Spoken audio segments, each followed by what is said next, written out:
خوشترین ایام عمرم کودکی بود و گذشت.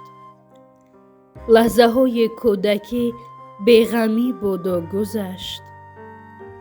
بازی های زندگی هرگاه دلگیرم کند.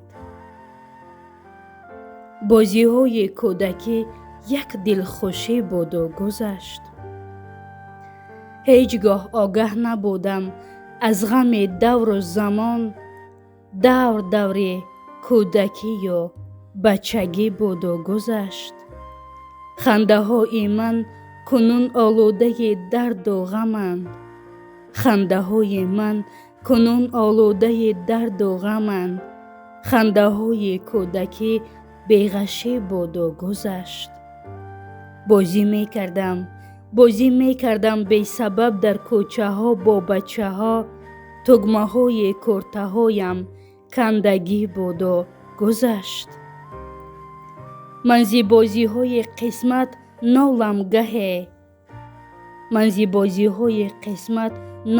گهه. ناله های کودکی از سادگی بود و گذشت. نازی من اکنون نبردارد کسی در زندگی. کودکیم دوره های ارکگی بود و گذشت. نازی من اکنون نبردارد کسی در زندگی. کودکیم دوره های ارکگی بود و گذشت. خوشترین ایام عمرم کودکی بود و گذشت. لحظه های کودکی بیغمی بود و گذشت. واقعا هم لحظه های کودکی بهترین ایام است. بهترین دور است. زیرا هیچ گاه از یگان کس گیلمد نیسته. هیچگاه دل آزرده از کسی نیسته. وقتی کودک بودیم میخواستیم زودتر بزرگ شویم و آنگاه نمیدونستیم که چی دردهای زندگی، چی امتحانهای زندگی ما در بزرگی در پیش است.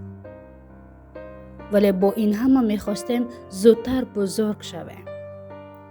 وقتی بزرگ گشتیم امتحانهای زندگی ما را زیاد عالمگیر کرد و با این همه میخواهیم که باز یک باری دیگر کودک نادان شویم. ولی افسوس که وقت را به قفا گردانده نمی شود.